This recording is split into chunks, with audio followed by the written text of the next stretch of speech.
Vamos recomeçar, porque não funcionou.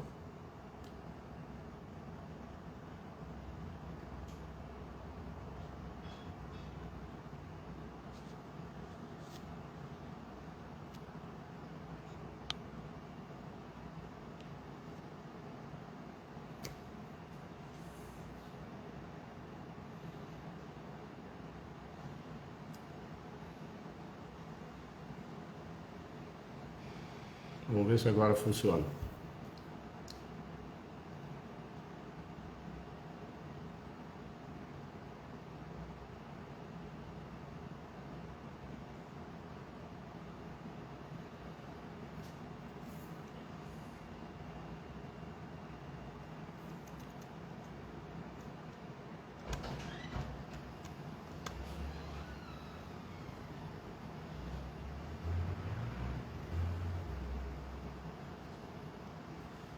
Ainda aguardando o Abrão.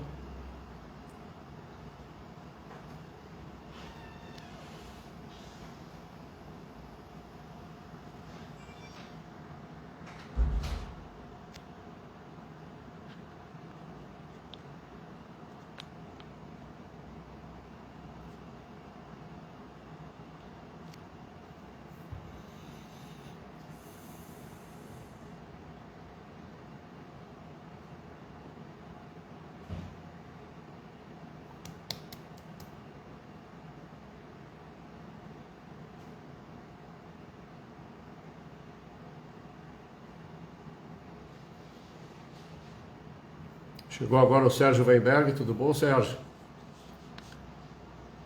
Aí o Abrãozinho, vamos lá.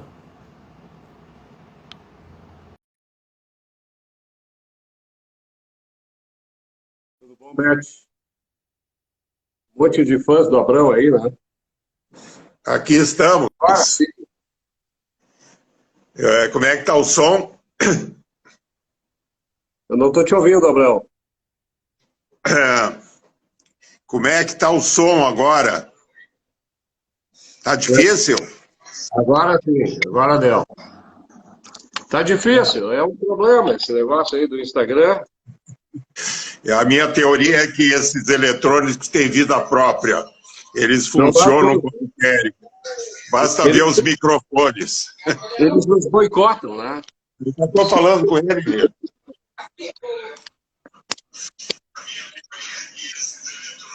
Melhorou agora o som? Tá. Eu estou te ouvindo perfeito. Ótimo. Não sei Beleza. se tu está me ouvindo perfeito. Estou te ouvindo perfeitamente, sem problema nenhum. Bom, tive a alegria de ver que, além de familiares, outras pessoas também estão vendo essa live. É verdade. Por sinal, não podia ser diferente. O número de fãs que vai aparecer aí do Abrão Finkelstein vai ser muito grande. Se não for agora ao vivo, vai ser depois assistindo o programa Vai ser gravado. um teste. Abrãozinho? É? Vai ser um teste. Abrão, tu já tinha feito live antes, Abrão? Eu tenho participado de lives, mas como copartícipe, não como artista principal.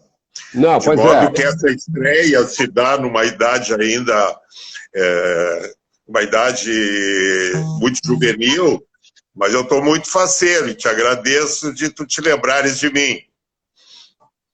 Bom, não há como não se lembrar de ti, né, Abrão? Afinal de contas, eu te acompanho há muito tempo, desde pequenininho, e a minha admiração por ti é muito grande, e de todas as pessoas que eu tenho convidado, tu sempre esteve no hall, né? Então, é um prazer enorme, é uma satisfação. Eu te agradeço por ter aceitado o convite, né, que eu te fiz. Eu sei que lives assim são uma coisa meio difícil para algumas pessoas. Para mim, por exemplo, que sou muito tímido, mas eu sei que para ti, que é um cara super expansivo, não, né? Então... Hoje nós vamos ver esse teste, vai dizer. Então eu quero te dizer o seguinte, tu tem que me deixar à vontade, né? Porque tu tá à vontade sempre, né? Tá bom. Eu tava vendo, Abrão, aqui vou ver o currículo do Abrão aqui para apresentar ele para quem não conhece, se é que alguém não conhece, daqueles que estão nos assistindo, né? Mas eu desisti, porque eu passaria meia hora falando das tuas realizações e não é para isso que nós estamos aqui. A gente está aqui para te ouvir, para te ver, para ouvir as tuas ideias e principalmente, isso é o comitê aqui editorial das lives, formado por mim e pela Cláudia, né, resolveu e decidiu o seguinte: nós queremos ouvir o Abrão falar dele próprio, né? Então, eu acho que não só eu, como todo mundo gostaria de ouvir de ti assim um pouco sobre a tua história, né? Da onde tu veio, qual é a tua origem, quais foram os teus propósitos desde a juventude, como é que tu foi atrás daquilo que tu estabeleceu como objetivos, o que te moveu ao longo da tua vida, quais são os teus amores, né? O que tu realizou, o que tu ainda quer realizar, enfim. Tu tem o tempo todo do mundo para dizer exatamente isso, né? Com a sinceridade, com enfim, com tudo aquilo que te caracteriza, né? Fica à vontade, Abrão. Nós estamos aqui só te escutando agora. Betinho, a coisa mais importante quando a gente tem que falar de si mesmo é evitar de ser solene ou maçante ou querer se apresentar como algo especial. Não sou nada especial, sou uma pessoa comum. Tive a sorte de ser uma criança pobre. Olha só, sorte de ser pobre. Porque quando meus pais chegaram da Europa, meu pai e minha mãe se conheceram só um mês antes de embarcarem para o Brasil. Eles foram apresentados por um shotgun, que é um intermediário que entre os judeus era muito comum os casamentos arranjados. Uhum. Minha mãe ela me contou isso, né? Ela estava muito deprimida porque ela estava vivendo de favor na casa de uma tia, porque tinha falecido o pai dela e quando morria o chefe da família, lá onde eles viviam, no Staple, atolados no barro e na neve, né, mantendo uma dignidade que só o judaísmo dá, é uma coisa impressionante, como eles se agarraram nos valores judaicos, resistiram. Então, quando eles chegaram no Brasil, com passagens mandadas pelo meu tio Jacó, que já estava aqui, minha tia Bela, irmãos da minha mãe, Uhum. A minha mãe me contou que os judeus daqui, da cidade de onde eles eram, perto dos lugarejos onde eles viviam, já tinham um núcleo aqui. E eles, quando chegava um novo imigrante, um greener, eles se juntavam para dar suporte nos primeiros momentos de uma pessoa que chegava aqui, arrancada com suas raízes, jogada num outro lugar estranho. E eles foram para um chalezinho na Rua Esperança, rua onde tu também nasceste, e que não sei por que cargas d'água mudaram esse nome maravilhoso para Miguel Tostes. Até fui olhar quem era Miguel Tostes, uma figura que nem era daqui, que viveu em outros lugares, mas isso é coisa das câmaras de vereadores.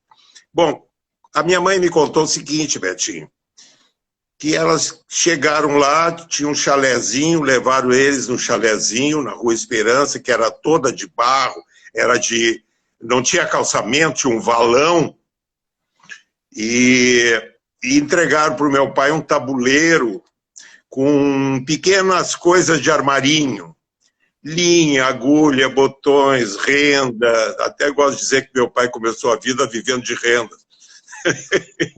Não é o caso.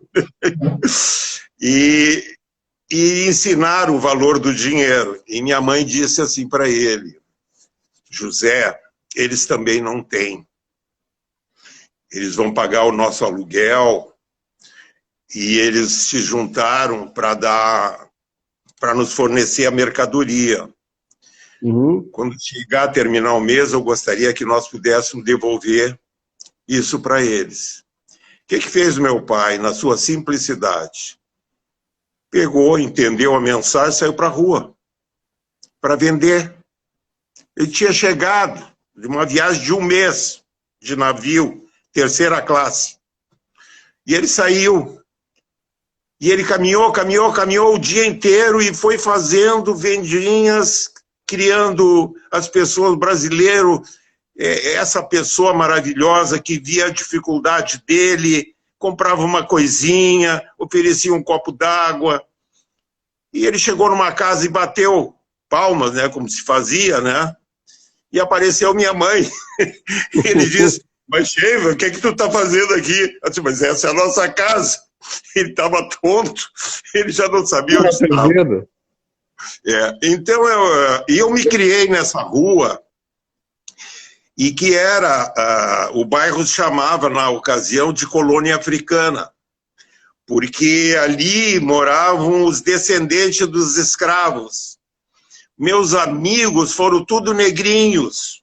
Aprendi a jogar bola com eles, fazer carrinho de lomba, fazer papagaio, que a gente chamava pandorga, e ir para o grupo escolar Uruguai, que ficava na subida lá.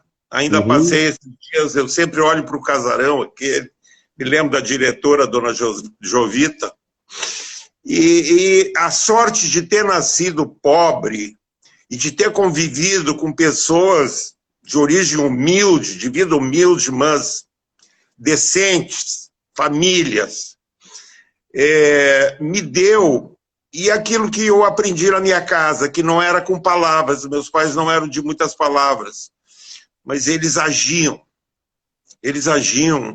com uma sensatez e uma generosidade que me impactou para o resto da vida. Eles são, para mim e para o meu irmão Salos, eu acho que eles são os nossos heróis. Isso para dar uma introdução. O que mais tu gostaria de saber, Betinho? Como se seguiu? Óbvio, né? Como se seguiu, porque até aí eu ainda não era nascido. Eu quero que tu vá adiante. Depois houve progresso na rua. Nós vivemos na Rua Esperança até eu tinha 18 anos e o Salos 15. Meus pais já tinham melhorado. Meu pai foi mascate, judeu prestação, a vida inteira. E ele, pela poupança de não gastarem, eles não eram miseráveis, mas eles não tinham que gastar. Eu e o Salos eram os objetivos da vida deles. Queriam nos verem formados, doutores, e aquela coisa bem judaica, né, de investir na educação dos filhos, né? Bom, aí eu conheci gente maravilhosa nessa rua, e eu me lembro do teu pai, o tio Marquinhos, me lembro da Anitta, tua mãe, das irmãs, a cigana, né? É viva a cigana? Não, a Lívia, infelizmente, não é mais. Mas aquela casa era pura alegria. Era pura alegria. Por sinal, Abrão, a tua vizinha lá da Rua Esperança, a Anitta, tá te assistindo aí agora, ela acabou de entrar na live. Anitta, eu vi tua fotografia, tá bonitona, hein? Muito bom saber de vocês. Sabe que eu gosto muito do Betinho, né? Sempre gostei muito dele. É um gurizinho bonito. Eu vi umas fotos aqui no Instagram ele quando criança, me lembrei perfeitamente, era uma criança adorável, né? E o Marquinhos era aquela figura, né? Que eu não sei se era fácil conviver com ele, porque ele era muitos, ele era um e era muitos. Da porta da casa para a rua, ele era um paizão, não sei se da porta para dentro se era, mas ele era um coração generoso também. Gostei muito. Tinha os seus altos e baixos, né? Como uma pessoa assim, ambiciosa, que queria fazer muitos amigos, vivia 24 horas por dia, né? Então, realmente, às vezes havia os conflitos normais que uma família tem, né? Mas que, felizmente, todo mundo conseguiu superar eventuais momentos desagradáveis que se pode ter tido, e no cômputo geral, não há o que se queixar, né? A vida que a gente teve é essa e a gente tem que aprender com ela e tocar em frente. Por isso que eu acho importante tu contar a tua história, porque muitas pessoas não sabem como é que era naquela época, né? Quais eram os valores, enfim, o padrão de comportamento, né? Exato. Sabe qual é a ideia que eu tinha, assim, na minha juventude? Que o mundo era um lugar organizado, que era um lugar que fazia sentido.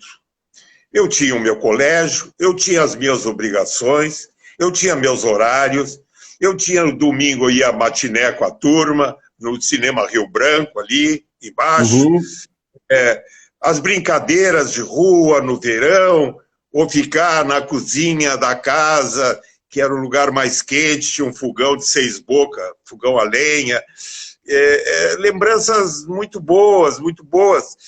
E esse tempo da Rua Esperança, que me parecia enorme, me parecia um território enorme, e agora quando eu passo por ali eu fico surpreso como ela é pequena. Uma coisinha pequena, né? É verdade. Uma coisinha pequena, ela era o nosso universo. E ela preparou a mim e meu irmão, Salos, com as coisas que nós tínhamos em casa, que eram assim, não eram sobrando, não faltava nada, mas não sobrava nada. Mas vimos o nosso pai, aos poucos, amealhar alguma coisa, construiu uma casa de 2 andares, que ele alugou. Nós morávamos na parte de baixo e na parte de cima ele alugou para o Abrão Goldstein, que tinha uma motocicleta. Sim. E que mascateava também. Era um jovem cheio de energia e um amigo maravilhoso que descia lá para casa para comer junto com a gente e tal. O Sérgio Goldstein vivia na nossa casa, era uma criança também adorável, a Zilda, tudo, né? E depois eles cresceram de uma maneira esplendorosa, né? A Bollens, tudo mais. E nesse sobrado, então, nós já crescemos, meu pai comprou um carro. Meu pai veio num lugar que nunca tinham visto carro, avião nem pensar, rádio. Quando meu pai comprou um rádio, aqueles rádios tipo Capela, os vizinhos vieram e ele foi colocado no principal aposento da casa. E eu orgulhosamente segurava a antena para o som melhorar, e ele tinha um botão verde no meio, que nós achávamos o máximo da tecnologia, que nada mais ia ser superior àquilo. E o primeiro refrigerador, o primeiro prefect, o carrinho do meu pai. Bom, aí chegou o momento em que nós íamos para a faculdade, o meu pai e a minha tia, essa tia que tinha trazido os meus pais, e o tio Jacó já estava noutra, vivo, mas ele estava com problemas mentais, assim, depressão, bebida e tal. Aí eles construíram um prédiozinho que está lá na Fernandes Vieira, 333, 6 apartamentos. Um apartamento nós vivíamos, no outro apartamento a tia Bela, e o resto era alugado. E ali eu entrei no movimento juvenil. Ali eu conheci o Moacir Scliar, nos tornamos amicíssimos, aprendemos aquela fase em que tu descobre que existem pessoas que pensam o mundo, um mundo melhor, de igualdade, tudo, e com aquela generosidade que os jovens têm, aquilo nos capturou de uma maneira incrível.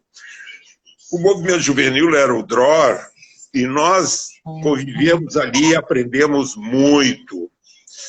E eu me tornei um sionista socialista, queria viver num kibbutz, ajudar. Não existia Israel ainda, mas eu queria ajudar Israel a se erguer novamente.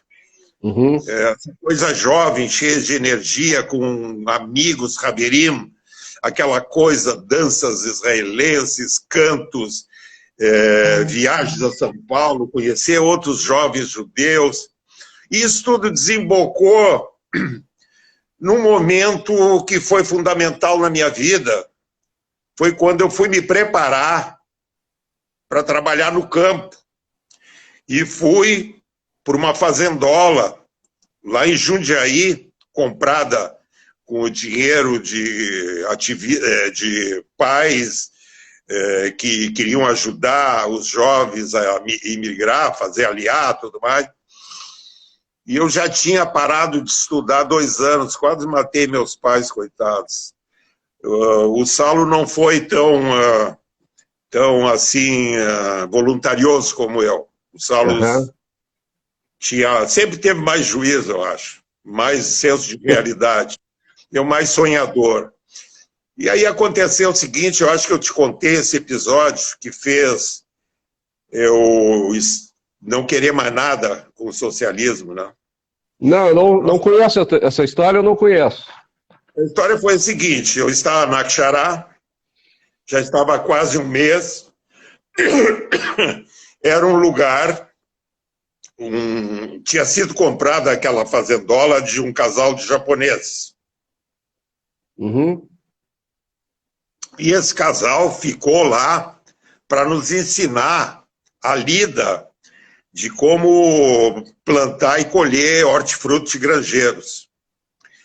A gente acordava muito cedo, tomava um café horrível, feito pelas Raverotte, numa cozinha precaríssima. A limpeza não era um objetivo socialista. Íamos capinar, sol nem tinha nascido, e ali pelo meio-dia, com sol a pino, a gente voltava para, então, almoçar, descansar e de tarde ia fazer tarefas intelectuais, nos preparando para viver num quibbutz. Bom, aconteceu um fato. Eu estava magro, mas magro como eu nunca tive. A comida era péssima e o trabalho era pesado, não era para um guri da cidade, mas a gente metia os peitos. E acordamos um dia às 4 horas pelos japoneses, que estava havendo geada e nós tínhamos que molhar com o regador, tínhamos que molhar as plantinhas, os morangos, para que elas não morressem.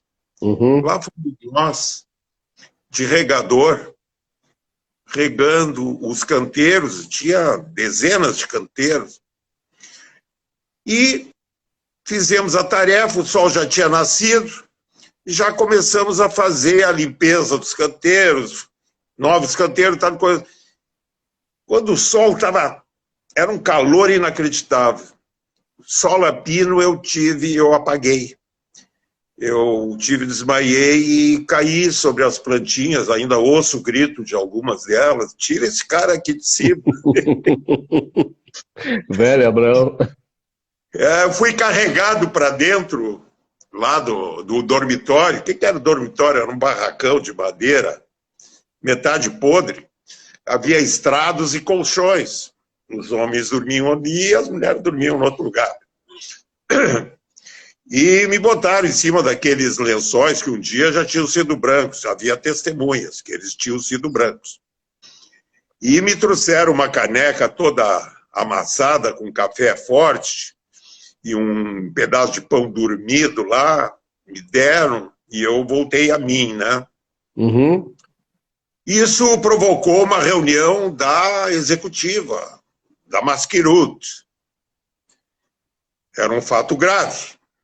E eles chegaram à conclusão de que eu estava muito fraco e que eu precisava de um reforço na minha dieta.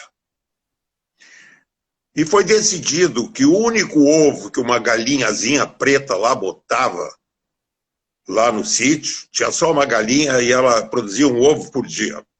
Mas ela fazia uma propaganda, cara. Parecia que ela estava mandando para a gôndola do supermercado uma caixa cheia de ovos. E esse ovo seria meu. No café da manhã, eu teria um ovo para mim. Bom, eu achei normal, eu estava mal alimentado mesmo. No outro dia de manhã, Betinho, quando estávamos todos sentados lá no Radar Rochel, quando chegou aquele ovo, com pompa e circunstância, todos os olhos se voltaram para aquela peça rara. Olha, eu senti, no socialismo, ou tem para todos ou não tem para ninguém, né? Uhum. Eu me senti um traidor da causa. Eu engoli aquele ovo como se engolisse areia. Com culpa, muita culpa. Muita culpa. Mas aí a coisa começou a ferver. Não era só eu que estava desnutrido. Quase todos estavam na linha divisória da má nutrição. E houve, então, uma Assembleia Geral. Nessa Assembleia Geral, eu ouvi mentes brilhantes, Betinho. Olha, tinha jovens inteligentes, caras que conheciam a teoria marxista, que liam Trotsky, Lenin, os socialistas judeus. Gente de mais alto nível de conhecimento, inteligência. E eu vi os caras se engalfinhar numa discussão se aquilo estava correto que uma pessoa recebesse um ovo, que não era pelo ovo, era pelos princípios. Sabe o que eu ouvindo, aquilo demorou, quase, teve momentos que quase se agarraram a tapa. Tudo princípios socialistas. Eu ouvindo aquilo, me caiu a ficha. Eu pensei, te juro, pensei com essas palavras. Nunca mais eu vou deixar alguém decidir o que é melhor para mim. Não falei nada, terminei meu período, voltei para Porto Alegre, avisei meus caveirinhos que eu estava fora. Foi uma... Tu pode imaginar, eu era o artista principal. Eu fazia todo mundo rir, eu era o que dançava mais. Foi assim, foi traumático. Veio gente até de São Paulo para falar comigo. Eu disse, ó, deu. Não vou viver numa comunidade que um coletivo vai decidir o que é melhor para mim. Isso já está bem claro. E isso foi fundamental, né, Betinho? Eu não sei, eu vou parar aqui por aqui, porque deve ter mais coisas que eu queira saber. Não, parar por aí é só um intervalo para tu poder tomar um gole d'água e tal, respirar um pouquinho e tal. Esse é o propósito. Eu até fico assim meio constrangido, como eu te disse já antes, né, que eu tenho um certo... Eu gosto de falar muito, mas eu sei quando a gente tem que ouvir determinadas pessoas, né? E tu é uma delas. Quer dizer, toda vez que eu estou falando aqui, as pessoas não estão te ouvindo. E isso não está certo. Tá? A gente tem que compreender o valor das pessoas e das coisas que elas têm que dizer, não apenas para escutar, mas como também para permitir que os outros aproveitem esse momento único. Né? Momento que eu fico assim muito feliz pelo fato de ter te proporcionado a tua primeira live no qual tu é protagonista, como disseste. Então, eu ainda não vou falar, o que eu penso, tá? Mas tu tá levando a coisa para o caminho certo, né? Como tu levaste a tua vida, tu tá levando a tua audiência, tá? Então, te seguindo na tua vida, nessa narrativa, a gente vai aprendendo as coisas que muitas vezes pessoas como eu, por exemplo, passam a vida inteira tentando ensinar, mas tu, com a tua sabedoria, numa pequena história, ensina de uma maneira indelével, de uma maneira que nunca mais as pessoas vão esquecer. Né? Não importa se são inteligentes, capazes de ver valor numa coisa nefasta como o marxismo ou o socialismo, ou se são pessoas simples que gostam apenas de viver a vida como ela é, né? Então, tu já bebeu água aí? Já bebi. Estou lendo aqui algumas inserções de pessoas que estão ouvindo, né, mas não consigo ver tudo. Eu queria dizer às pessoas que estão assistindo que estão me dando uma honra muito grande. Eu pretendo não ser aborrecente, e eu vou pular um pouquinho agora dessa fase, né? O que foi, por exemplo, a minha convivência com algumas pessoas. Uma delas foi Moacir Scliar. O Moacir Scliar vinha de uma família socialista, né? Tinham até militantes e tudo, comunista e tal. E ele teve uma grande mãe e um grande pai, que era um grande contador de história. Essa veia de contar a história do Moacir veio do seu José Scliar. Nós adorávamos ouvir ele, porque ele emendava uma história noutra. E a dona Sara dedicou a vida dela a fazer do mico isso que ele se tornou. Nós chamávamos de mico, que não é porque ele parecesse um símio, é porque era um diminutivo de Moacir. Sim. E foi muito construtiva, sob o ponto de vista intelectual, essa convivência com ele e com outros jovens do movimento juvenil, em que a gente tinha discussões maduras. Eu me lembro que nós parávamos na esquina, assim, da Fernandes Vieira com Henrique Dias, e ali naquela esquina tinha a padaria Zorato. E nós ficávamos salvando o mundo naquela esquina todas as noites. O papo fluía de uma maneira extraordinária. E marcávamos que íamos para casa assim que saísse o primeiro pão. E o primeiro pão saía ali pelas 4 da manhã. A gente ia ali, comprava um pão e fazíamos como a Bíblia manda fazer. Nós partíamos o pão igualmente, comíamos e nos sentíamos revolucionários em plena marcha para o socialismo. O Moacir vivia na minha casa tanto quanto na dele. E eu ia lá e ele ia lá em casa. E a dona Sara, depois o Vremir me disse, o irmão dele me disse que a dona Sara impulsionou ele muito para que ela achava que os Finkelsteins eram rapazes muito bons e que o filho dela deveria se aproximar dos Finkelstein. A gente tinha uma boa imagem. No que ela tinha toda a razão, né? Não há a menor dúvida. Né? Bom, chegou a época da faculdade, eu tinha parado 2 anos para fazer a LIA. Meus pais ficaram felizes. Você estava fazendo faculdade de quê, Abrão, na época? Eu não estava fazendo faculdade, eu interrompi antes de fazer o vestibular. O Salus fez, passou na arquitetura, se tornou... tu não chegaste a fazer faculdade, então? Tu estava... Isso que eu quero te dizer. Quando eu voltei para casa, larguei o movimento juvenil, eu fui me preparar para a faculdade. Na verdade, eu queria medicina.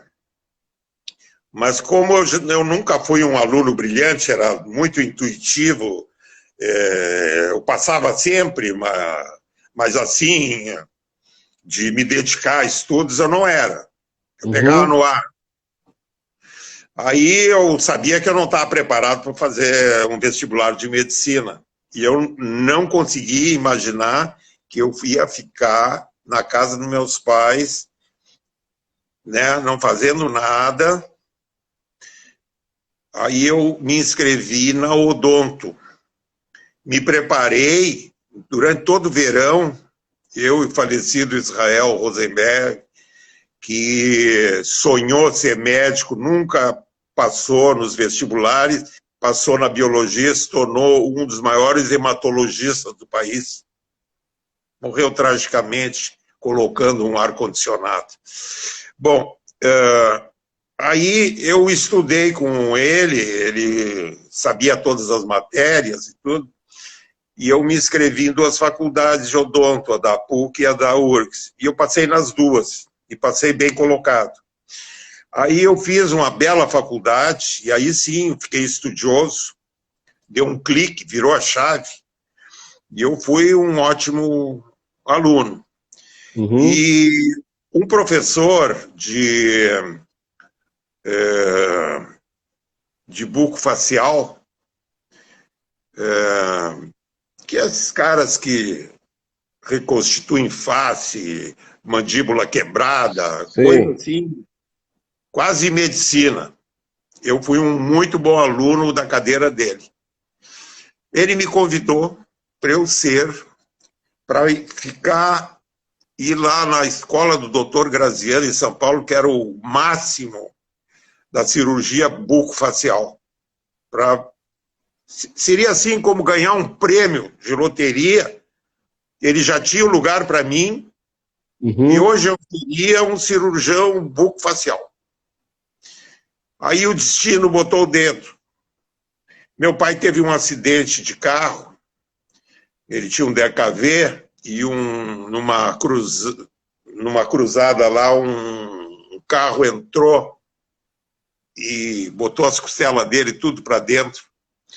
E meu pai ficou no hospital entre a vida e a morte, e eu não pude ir, e foi outra pessoa que hoje é o cancan da cirurgia bucofacial aqui no Rio Grande do Sul. Meu pai se recuperou, felizmente, e eu fui trabalhar na minha profissão. Abri um consultório na Cavalhada e um consultório no centro. Eu gostava de trabalhar lá na Cavalhada, entre o povão, porque o povão tinha dinheiro. Os operários, as senhoras dos operários, os filhos, iam lá fazer as restaurações, tudo pagavam. Hoje, essa coisa, por isso que eu digo, fazia tanto sentido a vida, né? Tudo fazia, eu entendia tudo. O colégio tinha diretor, tinha professores, os professores jamais chamariam trabalhadores em educação, essa coisa maluca que transformaram o magistério.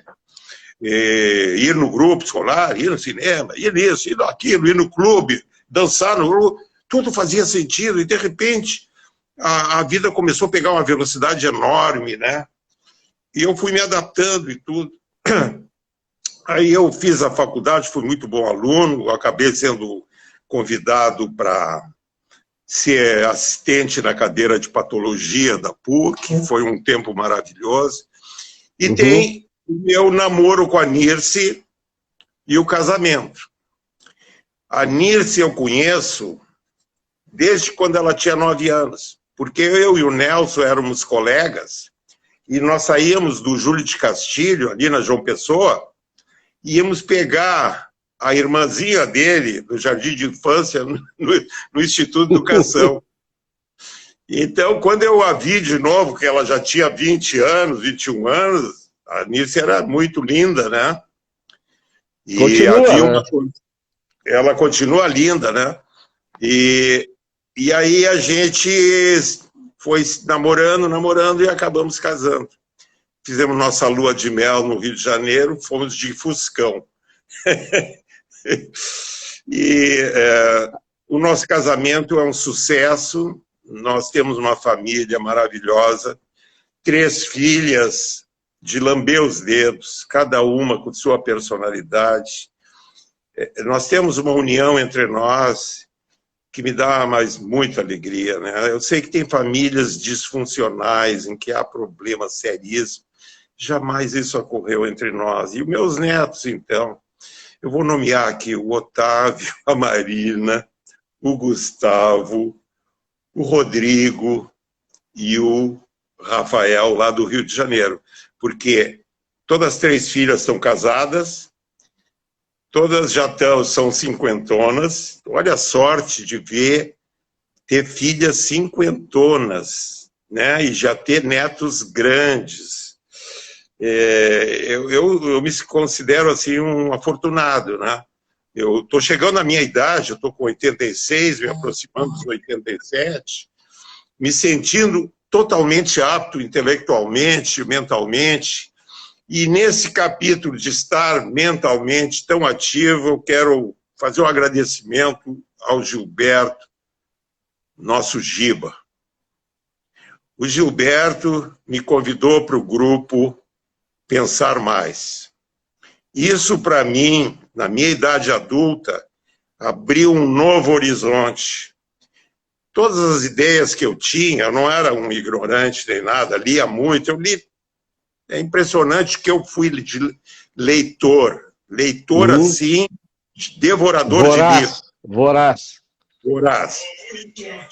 Quem? Quem? Pode falar. A minha mulher quer me dizer uma coisa, mas... Ela está fazendo só gestos, é isso?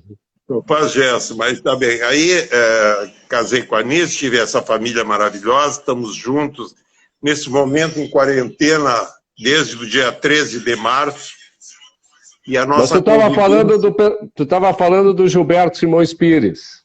Pois é, o Gilberto me abriu... Tu é um leitor voraz. Embora eu não tenha as credenciais acadêmicas da maioria das pessoas que estão no grupo, eu fui muito bem recebido e o que eu aprendi nesse grupo, e aprendo até hoje, e dou meus palpites, às vezes eu levo uma canelada do Sargentão, né? Mas ele é uma pessoa maravilhosa, né? Só ele para manter sabe, o Abrão, grupo... Eu, como tu, também não tenho as credenciais acadêmicas que a gente encontra em muita gente que tem lá no grupo, né? Que se chama Sim. Pensar Mais. Todos eles, gente muito generosa, né? Não apenas porque dividem com a gente o seu conhecimento, mas também porque nos receberam sem nenhuma fleuma, né? Sem se colocar numa posição superior exatamente por serem graduados ou pós-graduados, etc. Né? Não tem máscara lá. Não tem isso. E a conversa flui muito. E eu fiquei assim muito... O Gilberto me convidou para participar, a gente se encontrou num evento do Instituto Liberdade, lá do Instituto de Estudos Empresariais, eu não me lembro, lá no Bourbon Country. E o Gilberto me disse, tu tem que participar lá desse grupo e tal. Eu disse, mas não conheço o grupo, como é que é? Ele disse, não, vai lá, tá lá o Abrãozinho Finkels, tem que estar lá não sei o quê. Eu disse, opa, vamos lá. Né? E a gente nunca... a nossa proximidade, ela se deu no passado porque tu prestava um excelente serviço como agente de viagens, né? E eu fiz algumas... Continuamos. Continua. E eu fui teu cliente há algum tempo, né? E aquilo eu passei a te conhecer, te admirar já ali também, afora o fato de quando a gente ia eu ia com os meus pais nas festas judaicas, seja no círculo, no Grêmio Israelita, no Campestre e tal, e tinham aqueles que lideravam a bagunça, né? No bom sentido. Né? E tu estava sempre ali, então eu sempre te olhei com muita admiração por isso, né? Um líder, um cara que não importava o ambiente, trazia para aquele ambiente luzes, né? Que iluminavam as pessoas. Eu sempre ocupei posições de liderança, eu fui presidente da Federação Israelita do Rio Grande do Sul.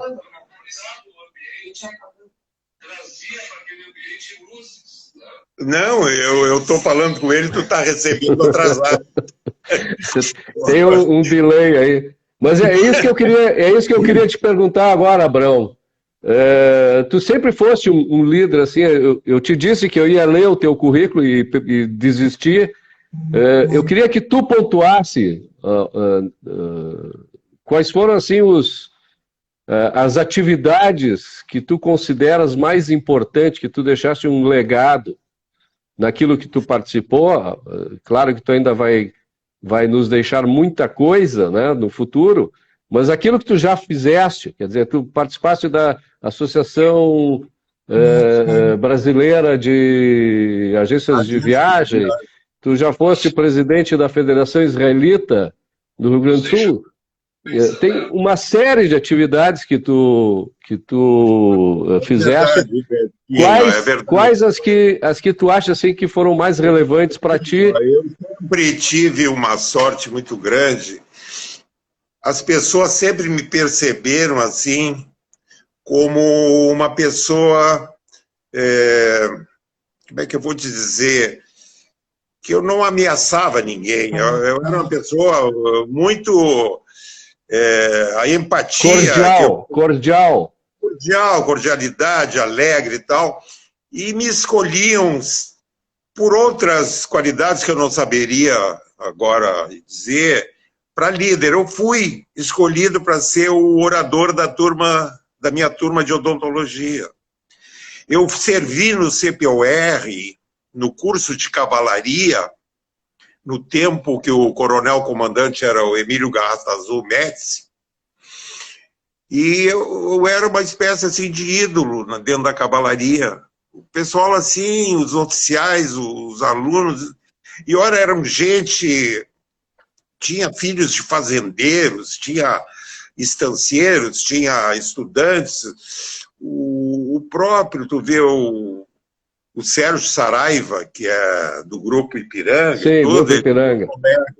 Foi meu colega também, da mesma turma. Onde eu estive, eu deixei uma boa marca. E eu sempre fui muito bem aceito. Não me lembro de ter discussões, não que eu baixasse a cabeça. Eu tive até ocasiões que eu parti para o esforço físico, principalmente quando pegava um antissemita que se metia, eu ia lá, né? Porque eu joguei no Israelita. Eu tive a glória de jogar no Grêmio Esportivo Israelita, ser campeão da cidade. A minha vida, ela Isso em futebol de salão? Futebol de salão ou basquete? Não, o que foi? Futebol de campo. Futebol de campo. Futebol de campo, na Rua Arlindo tinha um campo, onde hoje tem aquele edifício Miró. Ali nós jogávamos no domingo as grandes batalhas, Israelita e Bambala, Fluminense e Tricolor. Era uma coisa espetacular. Eu tive uma juventude com tudo que uma pessoa pode querer, assim, de atividade. Nós íamos, no fim de ano, o prêmio por ter passado aí veranear em Capão da Canoa. Primeiro foi em Gramado, e depois nós migramos para a praia. E até hoje temos casa lá e tudo. Mas, assim, eu tive uma vida muito cheia de pequenos sucessos. Eu não me tornei um popstar, nem um grande conferencista, nem nada, mas minha vida deu certo. Eu sou uma pessoa perfeitamente feliz. Embora o cara dizer que feliz é um negócio meio forte, né? Pode ofender. Eu sou... Hoje em dia ofende bastante. Agora, deixa eu pensar uma coisa que tu falaste que eu acho admirável.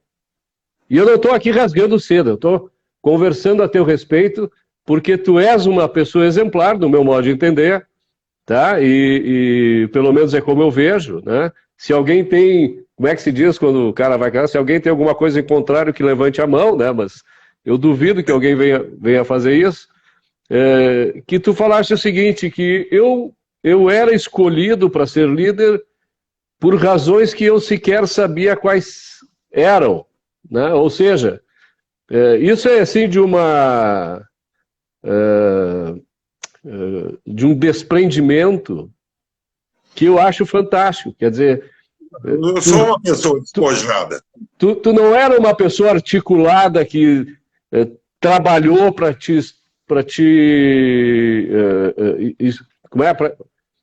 desenvolver propriamente as qualidades que eventualmente um líder pode ter. Não, a tua liderança ela é nata, né? Ela está na tua personalidade, está no teu ser, e isso eu acho fantástico. E aí eu quero linkar aqui uma coisa que a gente também conversou já dentro da tua história, que é o seguinte: Isso eu tenho dentro de mim já há bastante tempo, que quando tu falaste assim, por exemplo, a gente vê muitos patrícios nossos, né, defendendo o socialismo, marxismo, muitas vezes até se opondo ao próprio sionismo, a própria ideia, as próprias ideias que o judaísmo constrói, né, no sentido de nos tornar mais humanos, né? E eu me lembro também, como jovem, e eu nunca frequentei esses grupos que eu chamo de doutrinação socialista, né? Com a face do sionismo por fora, né? Nunca frequentei, nunca gostei, porque eu nunca gostei de socialismo. E meus amigos que frequentavam, eu via claramente a influência que essa ideologia nefasta, no meu modo de entender, tinha nos seus comportamentos. E tu aqui testaste maravilhosamente com a tua história, né? E quando eu comecei a pensar que o grande problema no Brasil é que os nossos jovens, eles sempre sofreram muita lavagem cerebral, muita doutrinação e tal, e que era preciso, já que não existia nenhum movimento contrário, né, que levasse ideias mais racionais, ideias mais vinculadas aos princípios, valores, ideais de liberdade, eu achei que a gente precisaria fazer a mesma coisa. E parte da minha inspiração se deu exatamente por ver esses movimentos judaicos fazendo o trabalho contrário, né? E hoje a gente vê assim uma divisão muito grande na sociedade israelita, né? Não israelense, na sociedade israelita, de pessoas que se odeiam por causa da ideologia, o que, no meu modo de entender, é uma coisa absurda, né? Porque se a gente é movido para defender a vida, para buscar a felicidade, para ser produtivo, para ser honesto, para ser íntegro, esse tipo de ideologia não poderia prosperar no nosso meio, né? Mas prospera e a gente sabe disso. Então, eu queria que tu me dissesse assim, ó, tu falaste que a nossa sociedade no passado era uma sociedade organizada, ou seja, não existia o caos, né? O mundo funcionava com leis claras, conhecidas, que seja no universo, nas leis físicas, ou seja nas relações sociais, existia mais liberdade, mais respeito, mais racionalidade, uma hierarquia necessária para que as coisas funcionassem de forma adequada. Uma hierarquia benéfica. Natural, como tu disseste aqui, eu era líder porque eu era um líder nato e as pessoas me escolhiam, né? Isso. Quer dizer, isso é uma hierarquia adequada. Para ser chefe de coisa nenhuma, presidente de coisa nenhuma, nunca. Então, hoje tu tá como eu no Pensar Mais, lá com os nossos amigos, a gente discute várias coisas e eu queria saber de ti, assim, tendo em vista essa visão romântica, não falsa, romântica no sentido de como era bom, né? Como é que tu vê assim o desenvolvimento da nossa sociedade daqui para frente? Quer dizer, como é que tu vê a tua família, os amigos da tua família, aqueles com quem tu trabalha, aqueles que te fornecem? Quer dizer, todo o ambiente que nos cerca, como é que tu vê? Qual a possibilidade que tu enxerga de nós voltarmos a ter uma vida organizada como era, sem essa coisa caótica, que a gente já não sabe mais se manda na própria vida, como se a gente estivesse lá em Jundiaí se preparando para ir fazer um maliá, ou seja lá o que for, aprendendo a viver com um ovo a despeito da inveja dos outros, sentindo culpado, mesmo estando doente e tendo, vamos dizer assim, a necessidade daquilo, né, que era naquela oportunidade tão escassa. Dá um ilumina a gente aí, dá faz a tua visão prospectiva da nossa realidade. Por ter tanta quilometragem já, eu fico bastante triste que um Brasil que tinha uma perspectiva luminosa pela frente, com instituições ocupadas por pessoas preparadas, foi subvertido. Simplesmente, a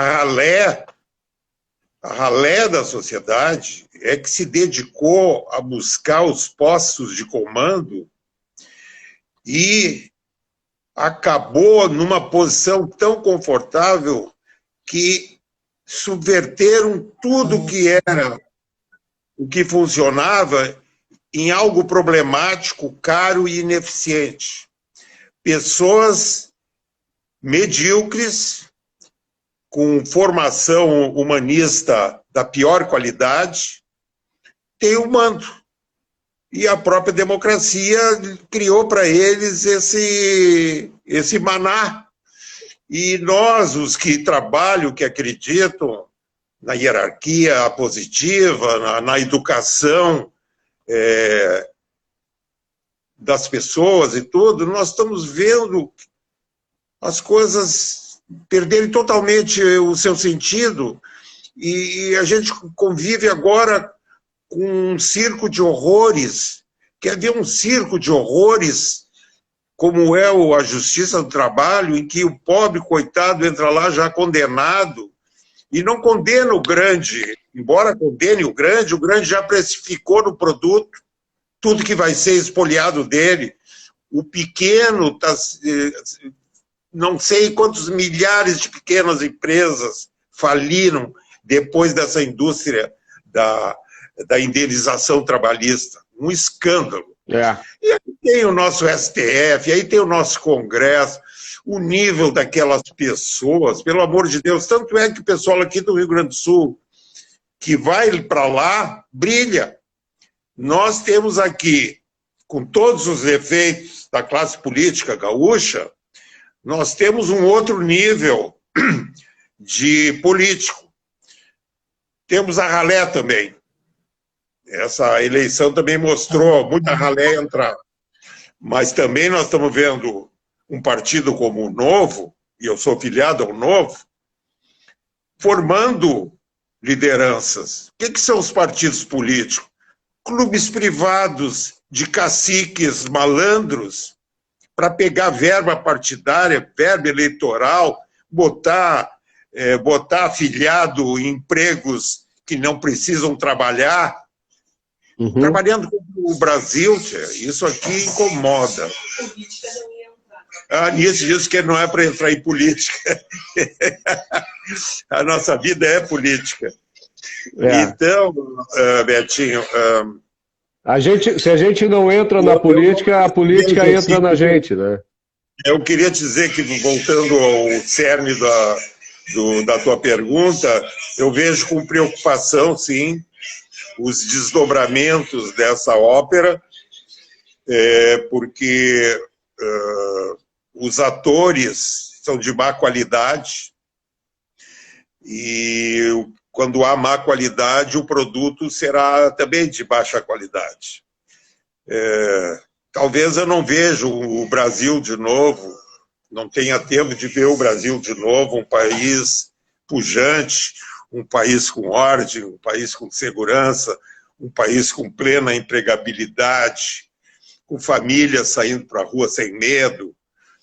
Talvez vá ocorrer, não sei quanto tempo vai levar, está indo muito devagar. Bom, mas não dá para perder o nome da rua aquela, né? A Rua Esperança. Aliás, vou pedir para a Fernanda Bart e para o Camozato para voltarem a chamar a rua. Deem o seu Miguel Tostes uma rua de uma vila que está se fundando, mas tirar a nossa Rua Esperança, um nome tão lindo. Logo em seguida tem uma travessa chamada Rua Liberdade. Ela ficou Rua Liberdade. E por que tiraram Rua Esperança? Porque um vereador lá quis homenagear um bacana? É Talvez isso aí. porque a esperança não seja um valor para quem fez essa mudança, né? Para nós é um valor, Não né? tinha pensado nisso. É. Agora, tu sabe que eu estudei no Colégio Roque Calage, que ficava na Rua Liberdade, e me criei na Rua Esperança. Então, esses valores para mim são muito importantes, não apenas pelo que eles significam em termos conceituais, mas também porque me levam à infância, né? A infância com a convivência com os meus avós, com os meus pais, com as tias, né? Que tu conheceste muito bem. Uma casa muito alegre. Sem dúvida, cheia de amigos, cheia de pessoas de todos os tipos, de todas os níveis socioeconômicos, né? E era realmente sensacional. Abrão, como é que vai ser como é que serão os próximos meses com relação à questão do turismo e das viagens, para a gente mudar assim radicalmente de assunto, antes de encaminhar por fim da nossa conversa? Essa pandemia impactou de maneira brutal sobre a nossa atividade. Nós que estávamos com o ano, assim, que ia ser um ano glorioso, grupos executivos já fechados, movimento crescente, uma gestão que a minha filha Ilana e a Tati, a Tamar, tomaram as rédeas da empresa e trouxeram uma qualidade de gestão inacreditável, e os processos, como é que eu vou te dizer, operacionais modernos, contabilidade moderna, tudo em cima de metas, de objetivos, tudo. A Mercator, a minha empresa que eu fundei há quase 50 anos, era uma empresa sadia, uma empresa que está pronta para chegar agora, quando se abrirem os céus, para chegar na ponta. Nós estamos, assim, prontinhos. Estamos conseguindo equilibrar receita e despesa, mesmo com poucos passageiros. Tivemos que demitir colaboradores que estavam há anos conosco, isso foi uma parte que sangrou muito em nós, pessoas que eram caras para nós, porque a gente, numa agência, vive muito junto, ri junto, claro, vibra junto, tudo, e de repente tem que dizer, fulano, vou ter que tirar porque não está dando, o que estamos vendendo não paga a empresa. Isso aconteceu. Mas eu tenho um otimismo assim, residual, muito poderoso. Eu acho que este ano de 2021, ali a partir de julho, agosto, nós vamos ter muitas novidades em termos de vacinas, de remédios contra esse vírus. Essa mola está comprimida, ela vai se soltar. Claro. Viajar todo mundo quer. Nós estamos prontos para retomar. Que bom. Tu está me ouvindo aí? Parece que trancou um pouco. Está me ouvindo bem? Estou te ouvindo bem. É que tu perguntasse mais assim, sobre a atividade. A atividade está muito mal. É isso. Eu tô lendo aqui a Vivian Bertuol dizer Sim. que este decano do Pensar Mais é demais, né? É o quê? Este decano do Pensar Mais é demais. É demais. Obrigado pelas palavras. Isso, a Vivian Bertuol. Abrão, cara, que tristeza, Abrão, mas nós vamos ter que encerrar a nossa conversa. Eu já estou assim, com saudades, tá? A gente vai ter que fazer uma próxima de novo. Tá bem. Talvez eu não fique tão constrangido, assim, tão tímido como hoje. Me solte mais, tá? Se a fama não me subir para a cabeça... Então eu queria te deixar assim, diz a para última... Vivian, diz pro Fernando. Pro pessoal aí, teu marido, que ele me deve um churrasco de costela gorda. Tá bom? Beijo para ti, querida. Beijo pro Fernando. Esperando. Bom, é isso aí. Abrão, para encerrar, então, eu te deixo assim livre para dar as tuas últimas palavras aqui para o pessoal que está nos assistindo. E de antemão eu já te agradeço mais uma vez por ter aceitado o convite, por ter participado, ter contado a tua vida, ter dado essa aula de espírito otimista, jovial, generoso, que só quem te conhece sabe que é possível ser levado a esse extremo, tá?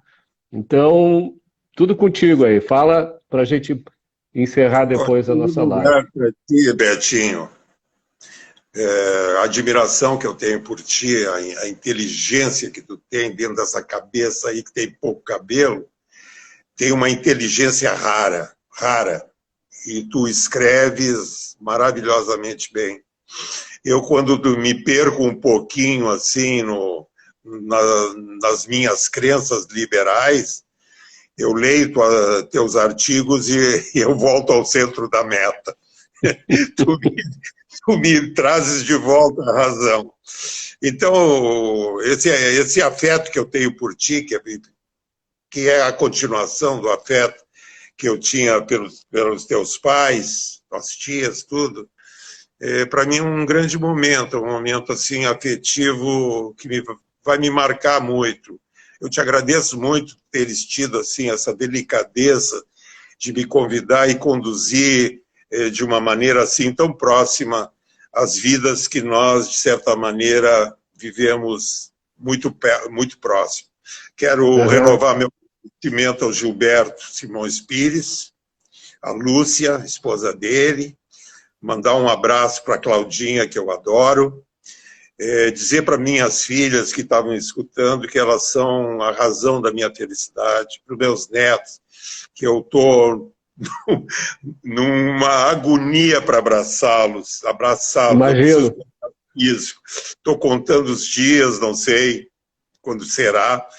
E a minha mulher, a Nirce, uma companheira que conheço uma vida inteira e que batalhou comigo desde o zero até não nos tornamos ricos nem nada, mas temos uma vida confortável, uma vida segura, uma vida coerente. Eu tenho isso, Betinho.